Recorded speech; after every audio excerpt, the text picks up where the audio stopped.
నమస్తే, welcome to okay TV. ప్రస్తుతం నా ముందు కాంగ్రెస్ నాయకురాలు జ్యోతిరెడ్డి గారు ఉన్నారు. మాట్లాడే ప్రయత్నం చేద్దాం.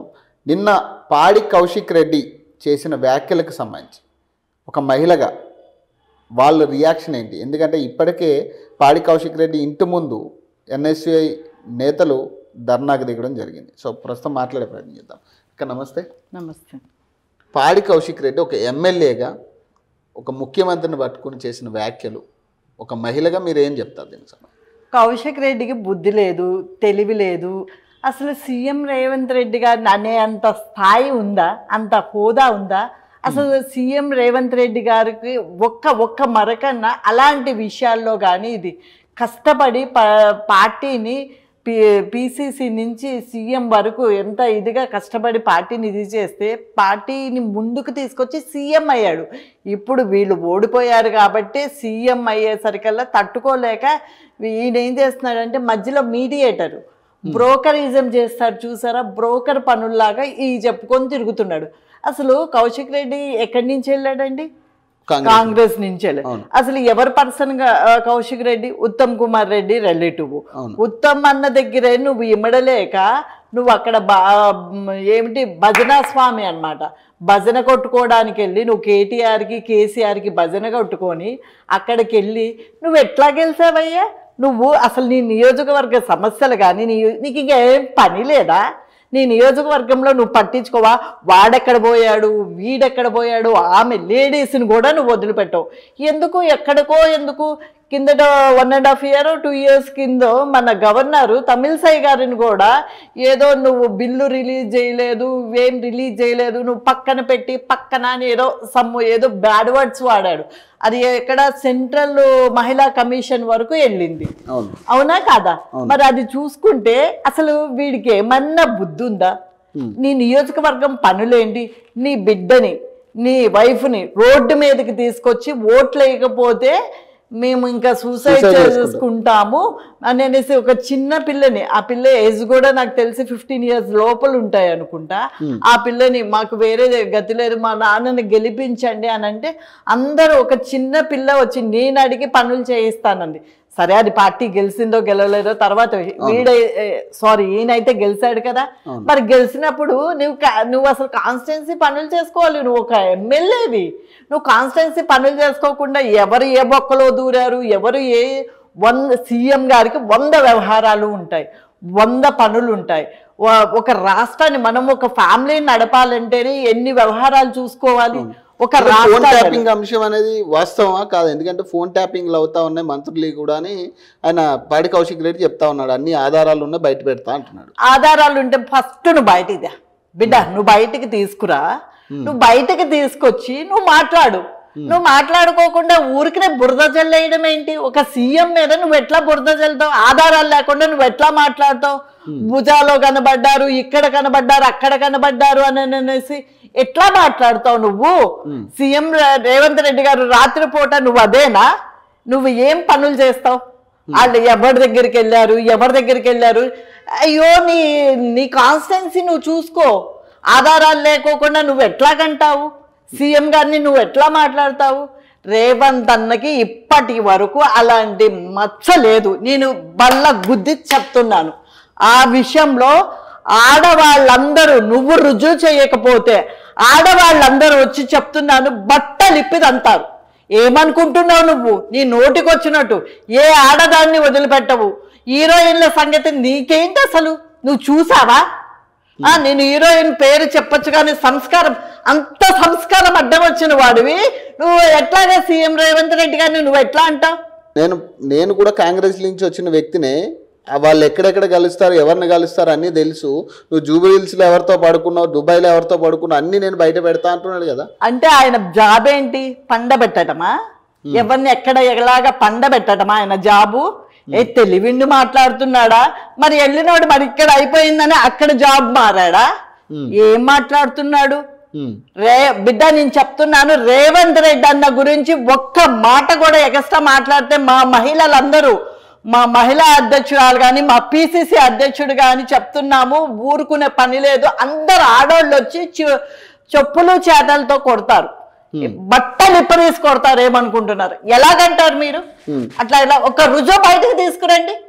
నీకు అంత తెలివి ఉంది కదా, నువ్వు అన్ని బయటికి తీస్తున్నావు కదా, ఎవ్వరు ఊరుకోరు, బట్టలు ఇప్పి తీసి తంతా. ఈ రోజు వాళ్ళ ఇంటి ముందు కూడా నిరసన తెలుపుతా ఉన్నారు ఎన్ఎస్సీ వాళ్ళు.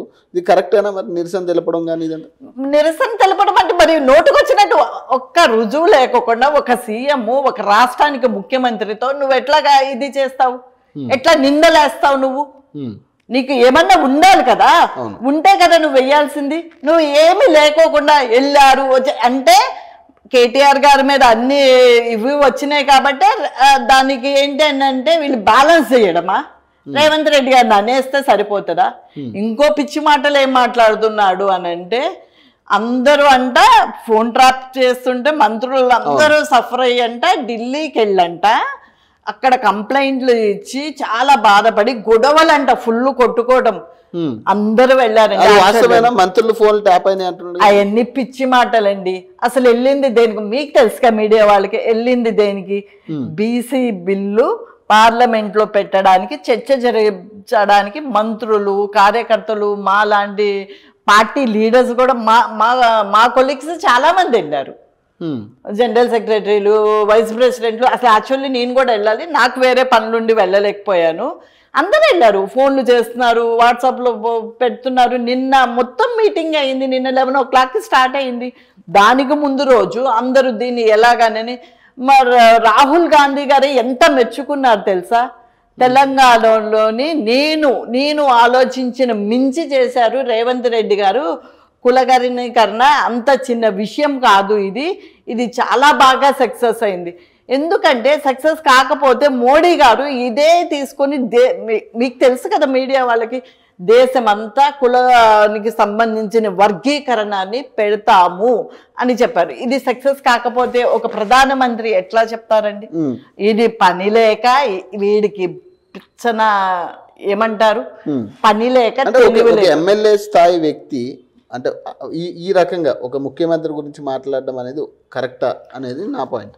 అసలు ఆడి స్థాయే కాదు. నేను వాడు అని ఎందుకు అంటున్నానంటే, ఇలాగ మాట్లాడాడు అని అంటే వాడు అనాల్సిందే. నేను జనరల్ గా వాడు వీడు అని మాట్లాడు, అది నా సంస్కారం. ఆయన చెప్పాడు కదా ఒక హీరోయిన్ పేరు బయట పెట్టను, అది నా సంస్కారం. నేను జనరల్ గా అనను. కేటీఆర్ గారే, కేసీఆర్ పార్టీలో గొడవ, మాకేమి కులాలు గొడవలు లేవు, ఇంకేం లేదు, పార్టీ అంతే. కేసీఆర్ గారు కానీ కేటీఆర్ గారు, వీడెంత కేటీఆర్ మాట్లాడతాడు, మామూలుగానే మాట్లాడతారు. ఇప్పుడు కేటీఆర్ కూడా మొన్న ఫోన్ ట్యాపింగ్ అవుతా ఉందని ఆయన కూడా చెప్తా ఉన్నాడు నా దగ్గర. అవునండి, ఇప్పుడు ఏదో అంటారు కదా, ఒక సామెత ఉంది కదా, పచ్చ కామెర్లు వాడికి ఎలా కనిపిస్తుంది? లోకం అంతా పచ్చగానే కనిపిస్తుంది. వాళ్ళు చేశారు కాబట్టి వాళ్ళు అదే ఆలోచనలో ఉన్నారు. వీళ్ళు చేస్తున్నారు, వీళ్ళు ఇలాగే అవుతుంది, వీళ్ళు ఇలాగే అంటే వాళ్ళది ఇప్పుడు అది చాలా సీరియస్ కేసు అయింది కదా, చాలా పెద్ద ఇది అవుతుంది కదా. దాన్ని మభ్యపుచ్చడానికి మా రేవంత్ అన్నని అట్లా అంటున్నారు. అది కరెక్ట్ కాదు. భారీ ఫోన్ కూడా ట్యాప్ చేస్తా ఉన్నారు, భారీ ఫోన్ కూడా ట్యాప్ అవుతుంది. ఆమె ఫోన్ తో ఆమె ఏంటండి, ఆమె ఏమన్నా గవర్నరా, రాష్ట్రపతి, లేకపోతే అపోజిషన్ నాయకురాలా? ఆమెది చేస్తూ ఏం చేస్తారు చెప్పండి? పిచ్చ మాటలు అంటే వైఫ్ అనగానే రియాక్షన్ కొంచెం ఆయనకి అలవాటే కదా, పిల్లని పెట్టుకొని ఓట్లు అడుక్కోవటము, మళ్ళీనేమో వైఫ్ను రోడ్డు మీదకి తీసుకొచ్చాడు. మళ్ళీ వైఫ్ అనేది సెంటిమెంట్, ఇది ఒక అన్ని డ్రామాస్. నువ్వు ఎక్కడా నిలకడగా ఉండవు. అక్కడ నీకు ఏదో భజన చేసుకొని కేసీఆర్ గారు కాళ్ళు పట్టుకొని నువ్వు టికెట్ తెచ్చుకున్నావు. టికెట్ తెచ్చుకొని నీకు రోజు భజన చేయాల్సింది. నీకు రోజు భజన చేయకపోతే నీది ఊస్టింగ్ పోస్ట్. అర్థమవుతుందా? ఊస్టింగ్ పోస్ట్ కేటీఆర్ కేసీఆర్ చేయిస్తున్నారంటారా? మీరు చెప్పారు వాళ్ళు చేయిస్తున్నారో లేదో నాకు తెలియదండి. ఈయన మాత్రం భజన చేసి మార్కులు పొందాలనే చేస్తున్నారు. అలాగని నువ్వు సీఎం రేవంత్ రెడ్డి గారి మీద ఎట్లా చేస్తావు? రేవంత్ అన్న మీద నువ్వు ఎట్లా చేస్తావు బిడ్డ? నువ్వు నీ అంతు చూస్తాం మేము. నువ్వు నిరూపించకపోతే బట్టలిప్పి, కౌశిక్ రెడ్డి చెప్తున్నాను నేను, మరి బట్టలిప్పి తంతాము. మా లేడీస్ ఎవరు? రేవంత్ అన్న నువ్వు అంటే ఊరుకునే పని లేదు. నువ్వు రా, నువ్వు వచ్చి నిరూపించు. ఎక్కడ వస్తావు? నువ్వు గాంధీ భవన్ వస్తావా, లేకపోతే మేము తెలంగాణ భవన్ రావాలా చెప్పు. నువ్వు నిరూపించకపోతే నీ అంతు చూస్తాం మేమేమనుకుంటున్నావో. ఎట్లా అంటావు నువ్వు? అట్లాగా ఊరుకుంటే అయిపోతుందా? మర్యాదగా జాగ్రత్త అనేటప్పుడు కొంచెం నీకు పెళ్ళం ఉన్నారు, నీకు పిల్లలు ఉన్నారు. ఎవరి గురించి మాట్లాడుతున్నావు, ఎలా మాట్లాడుతున్నావు, ఆలోచించి మాట్లాడు. రైట్. సో అంటే మహిళా కమిషన్కి మీరు రిపోర్ట్ చేసే ఛాన్స్ ఉందా? మహిళలందరూ కలిసి వెళ్ళి? ఇప్పుడు మా పిసిసి అధ్యక్షులు లేరండి, ఢిల్లీలో ఉన్నారు. నిన్నటి వరకు మీటింగ్స్ అయినాయి. మేబీ ఇవాళ ఈవినింగ్ వస్తారు. ఒక్కసారి మేము కూడా కూర్చొని, ఇప్పుడు ఎన్ఎస్సి వాళ్ళు కానీ, యూత్ కాంగ్రెస్ వాళ్ళు కానీ, మహిళా కాంగ్రెస్ అధ్యక్షురాలు కూడా ఢిల్లీలోనే ఉంది. ఒక్కసారి కూర్చొని మేము అది ఎట్లాగా ఏంటి అనేది మేము దాన్ని మీటింగ్ పెట్టుకొని ఇది చేస్తాము. ఎవరు ఇప్పుడైతే నిన్న రాత్రో నిన్న మధ్యాహ్నం అన్నట్టున్నాడు, అది తెల్లారిపాటికల్లా మీడియాలో అంతా ఇదైంది. ఎవరు నిరసన వాళ్ళు చేస్తున్నారు. ఇప్పుడు నేను కూడా మీరు పిలిస్తే నేను మాట్లాడాలని టక్కన వచ్చేసాను. మీరు పిలిచిన 10 నిమిషాల్లో నేను ఇక్కడ ఉన్నా. అంటే మేము ఏదో ఒక రకంగా అయితే వాళ్ళకు బుద్ధి చెప్పాలి. చెప్పకుండా ఎట్లా వదిలేస్తాము? ఇది రేవంత్ అన్న వరకు వెళ్తే ఇది ఎవ్వరం ఊరుకోము. తెలంగాణ సమాజం సహించదండి. ఫస్ట్ ఏదైతే ఏమైంది, నువ్వు ఒక ఆడదాన్ని వదిలిపెట్టావు, మగాడి నీ బిజినెస్ ఇదా ఏందది? అందుకనే మేము సీరియస్గా మహిళా కమిషన్ మరి సెంట్రల్లో ఏదో ఒకటి మేము ఇది గట్టిగానే ఇది తీసుకుంటాం. Right, thank you. సో మరిన్ని అప్డేట్స్ కోసం చూస్తూనే ఉండండి ఓకే టీవీ.